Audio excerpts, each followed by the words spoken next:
Playing for Keeps, presented by Jiffy Lube. With the voice, Milt Thompson. Delivering the best of sports programming. Interviews with top celebrities. And the answer to the question, where are they now? And now, Milt Thompson, Playing for Keeps. Good evening and welcome to Playing for Keeps. I am your host, the voice, Milt Thompson, right here on WHMB Channel 40. You know, what a splendid show last week. Unbelievable, talking with the matriarch. We thought it was so nice that what they say, the old adage, we're going to do it twice. Well, we're going to do twice, but we're going to do it in a bigger and better way today. But I do want to thank you again for all of your kind words, your texts, your emails, your thoughts to the station, saying how much you really enjoy this kind of programming as we proceed a long lineup every Friday night of sports activity. We're followed up here on Playing for Keeps with Phil Eisenbarger's Indiana basketball show. And he talks with the greats from IU, like the Steve Green and back in the days when our guest today, Sandy Knapp, was kind of romping the sidelines and worrying about her Hoosiers about winning something like a championship, which they did quite a few of in those days. Not so much lately, but pretty much in those days. And I want to thank our wonderful sponsors that we have here, like Steve Sanner and Jiffy Lube folks and the other people over here that support us, Bleaky Dillon Crandall and East Spot Spas. We're going to have a special show about them on Kelly Vaughn's show to talk about how they handle sports injuries in a really disruptive way that takes care of anybody else from amateur sports all the way up and through great professionals. And we'll have that in a show subsequent to tonight's show.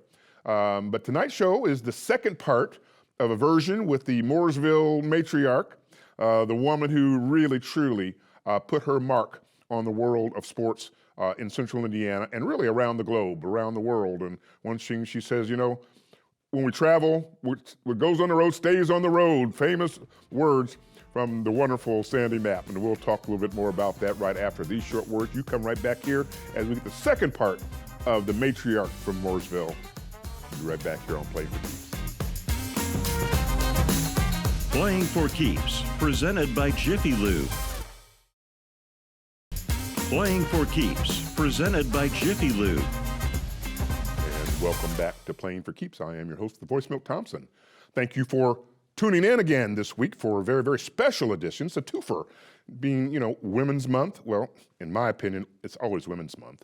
When you get a bunch of men around, they can talk about it, but if you want something done, you just get the women. They'll do it. They'll get it done, and that's what's true. If you were here for last week's show, you recall we were talking about Sandy Knapp and her ascension from her days with the Indiana Pacers and how she worked up the scale and got herself into the sports corporation and then got herself into the sports festival movement and how she achieved that and where they were building all the way to a crescendo, at least in our times right now, a Super Bowl that we had Allison Melanchthon on and talked about that, the Super one, and then moving right up until the impossible thing to do, a complete March Madness in one city at one time that culminated in a fantastic documentary made for this moment.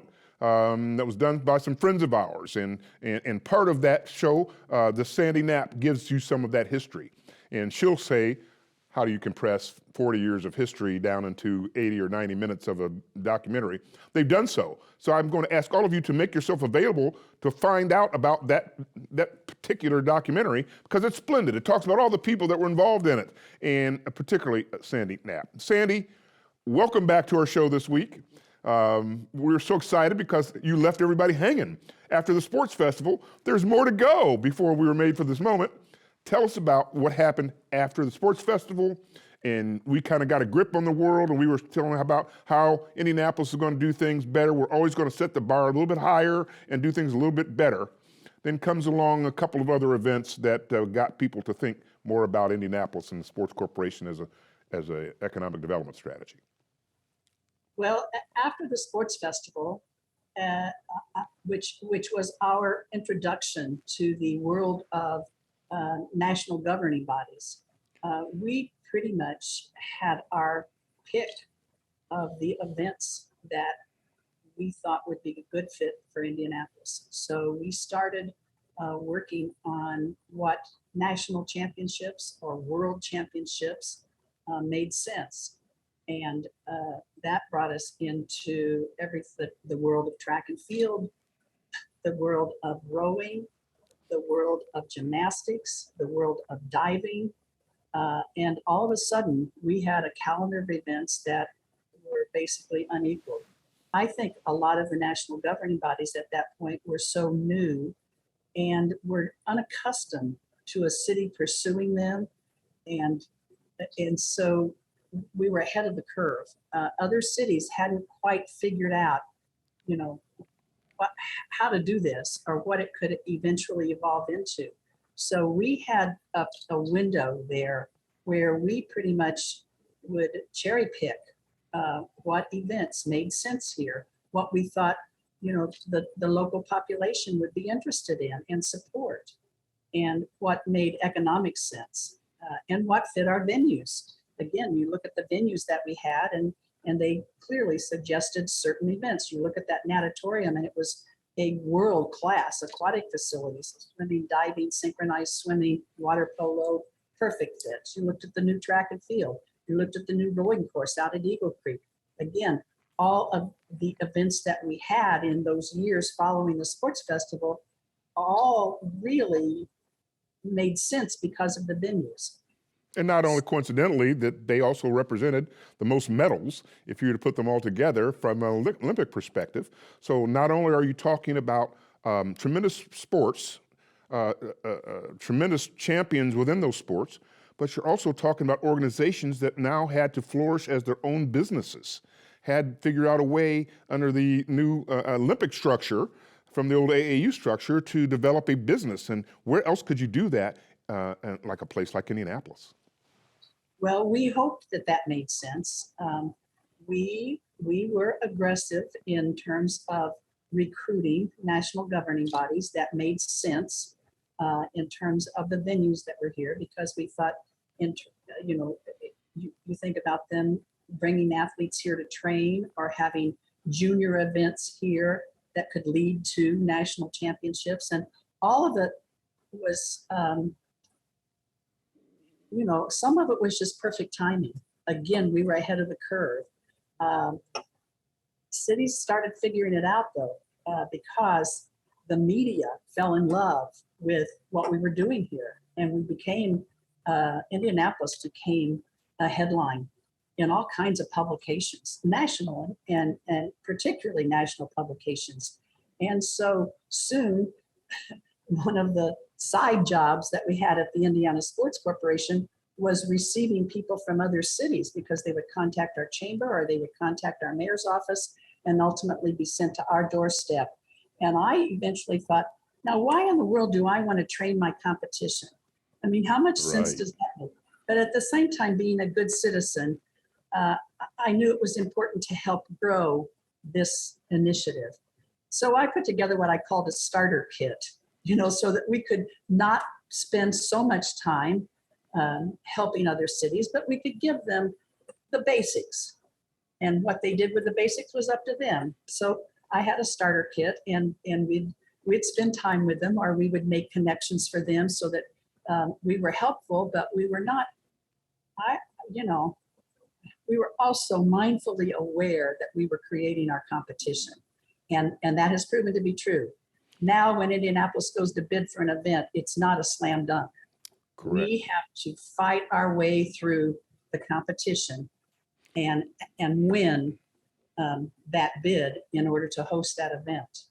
Well, the next kind of big event that really kind of led to an opportunity for me to work with you was the Great Pan American Games. Tell us about that process that got us there, and then thinking about our execution upon it and where that put us in terms of this overarching piece with our competitors.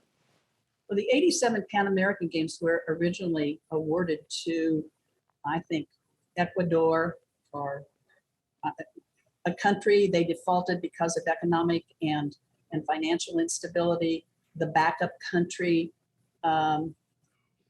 which right now escapes me, also had financial and economic instability, and ultimately it was sort of thrown up for bid again. And the Olympic Committee, although it was not our zone's turn to bid for that event, because they do it on a zone rotation, the Olympic Committee approached Indianapolis and said, we think we can get that event for the United States, but we would like Indianapolis to consider being that host city.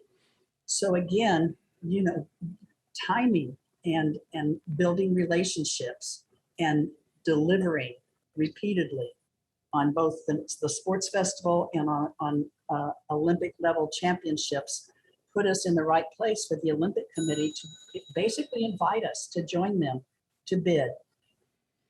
After some careful analysis, we elected to go forward. It gave us a real short lead time, because normally you get 5 to 6 years of lead time. We were going to do it in less than 30 months.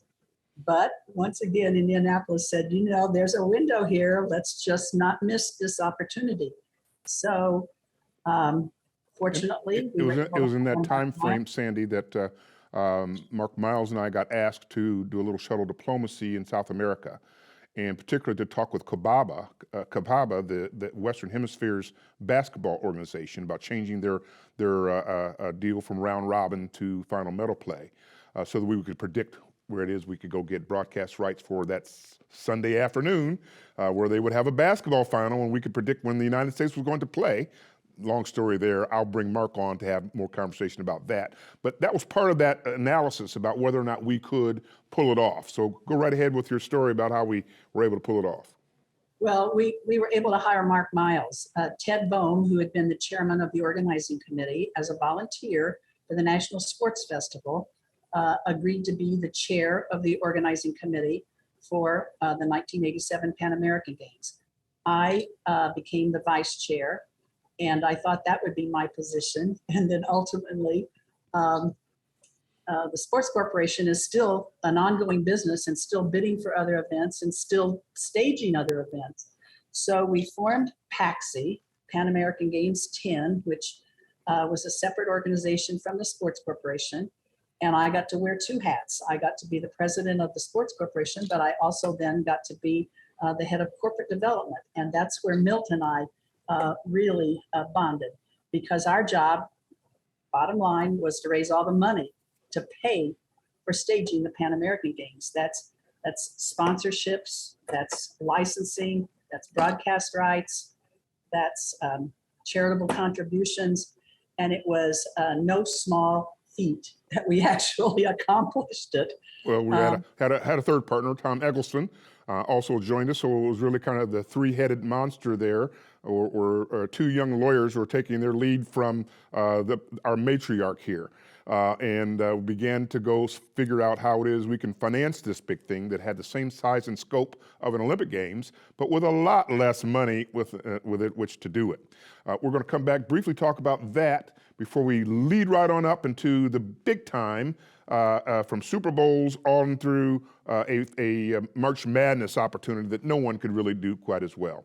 And that was done, quite frankly, with the coaching tree of the matriarch, Sandy Knapp. And we're going to be right back, and we're going to talk a little bit more about the Pan American Games and its success and all the things that came thereafter. Also, we're going to splice in there some video from the most recent piece of action around this enormous effort. We'll be right back here on Playing for Keeps. Playing for Keeps, presented by Jiffy Lube. Playing for Keeps, presented by Jiffy Lube. And welcome back to Playing for Keeps. I am your host, the Voice Milt Thompson. You know, this has been such a special 2-part series because we're dealing with the matriarch, the Mooresville matriarch, Sandy Knapp, who's done so much. So instead of me prating on about it, let's dig right back in. Sandy, you left off at the Pan American Games and where we were and how that led us really as a identification of ourselves about the can-do thing that led to more world championships and national championships and ultimately a Super Bowl and then on to a March Madness. Well, if the National Sports Festival was our introduction to the national sports family, the Pan American Games was really our introduction to the international sports family, which then laid the foundation for us to host some remarkable world championships. Uh, the list is impressive. I'm not going to remember everything, but there's world swimming championships, world gymnastics championships, world track and field, world rowing. The world championships that follow the Pan American Games are absolutely related to the success and the demonstrated ability to host an international event that we showed during the Pan American Games.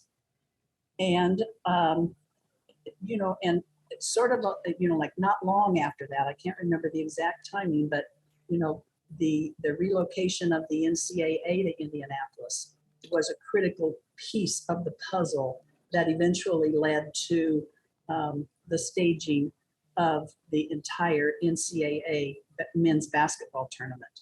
And I can't swear to this, but I doubt it would have happened if all the things I just described hadn't preceded it. I think the confidence level in Indianapolis's ability to do the impossible, because that's what we demonstrated over and over and over. We put water in in what was then, I forget the name of it, but it was the field house. We put water in there for the swimming championships. Or maybe we might have put it in the Dome Stadium. There's so many, It was in the arena, which was an amazing swimming pool and an arena. That's pretty remarkable. It just goes on and on. The doing the impossible became the standard for Indianapolis. Well, there are a few things I remember from the Pan American Games other than our late night meeting with Fidel Castro and Cuba, things like that obviously you don't forget about. But the things that I really remember are you leaders saying, we've done this for the world. We want to be sure that we're able to do these things for our people. So these venues are going to be available to folks. And out of that came a Youth Links program that being able to bring people not only, which kind of preceded this NCAA piece, by bringing these sports leaders of all these governing bodies here to play golf, but more importantly, to get to know this community better, so that when we would have an opportunity for an NCAA, that we would reach out to them, as well as opportunities for our youth to swim in the natatorium, the same place where Greg Louganis dived, and for people to run on the same track that FloJo ran on. So tell us about some of those efforts at congealing around activities that we could take advantage of for our people.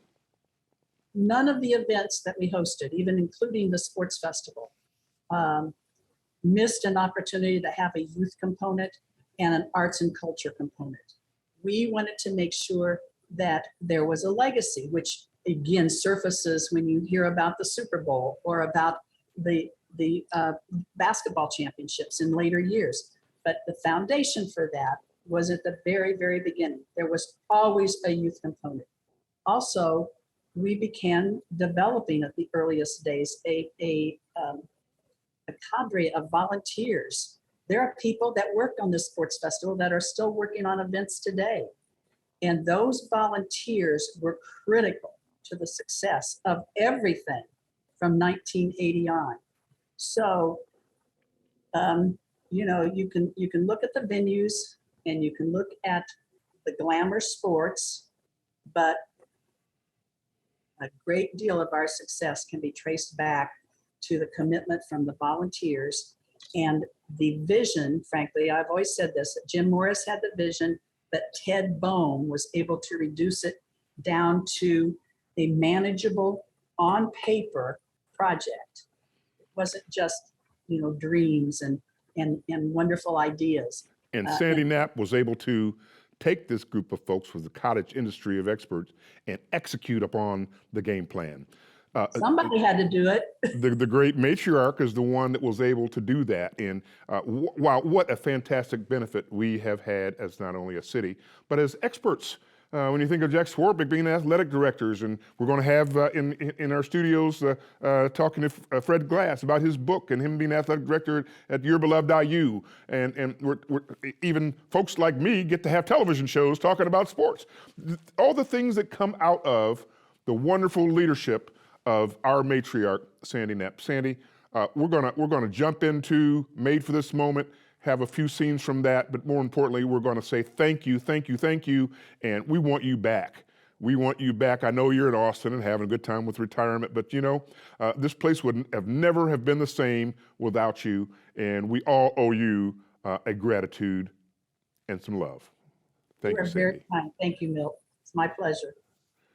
And we'll be right back here, and we close up with Made for This Moment, and we'll see you here next week on Playing for Keeps. For the last 40 years, Indianapolis has put athletes at the forefront. It's part of our DNA, it's part of our ethos. Sports has put Indianapolis on the map and made us known. And that's in large part tied to the Indiana Sports Corps and the work they've done through decades. They were the first in the country to think strategically about what does sports bring to us? What can we use sports for to promote our community? Nobody else does that. The Sports Corporation's handprint is everywhere. And that's one of the things that I think is a little bit invisible in the community. Nobody really knows how all this gets done. And these events don't happen without hours of pre-planning and what-ifs. A lot of people just take for granted what goes into large events. Fortunately, we here in Indianapolis and throughout the state of Indiana, folks know how to pull off large events. I hope when we talk about the 2021 March Madness that people realize just how complex it was. There were so many elements that went into housing a 68-team tournament in a time of a pandemic. I can't think of anything short of the Olympics that would be more complex than what we just did. We had to rethink the event from the start. We had transportation, we had operations, we had air travel, we had COVID testing. I must admit, I held my breath because you just felt that there was something gonna blow up. There was this moment of like, can they really do it? If this tournament is not played, the future of college athletics was at stake here. We'll look back on March Madness as those weeks when Indianapolis really led the nation. This is what the Sports Corp was made for, to do the impossible, to do the event. I don't know of another town in the country that could have pulled this off.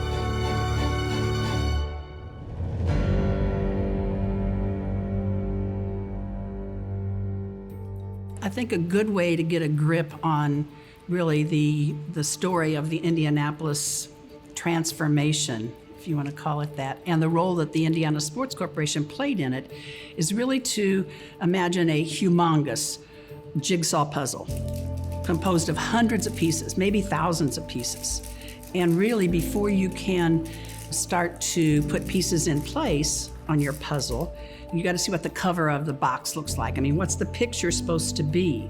There was a strong view, articulated best by Mayor Hudnut, but engineered by Jim Morris at Lilly Endowment and Ted Bowman and a few others, that we just couldn't be the kind of city we wanted to be where we wouldn't just all leave town to pursue careers elsewhere if it wasn't an attractive city with an attractive downtown. Eventually, 5 areas of potential growth were identified: sports and fitness, arts and culture, education, health and medicine, agriculture, food and nutrition. Those, if you will, are the 5 giant sections that make up this humongous puzzle. And what you need to know about the sports part of it is what was our strategy.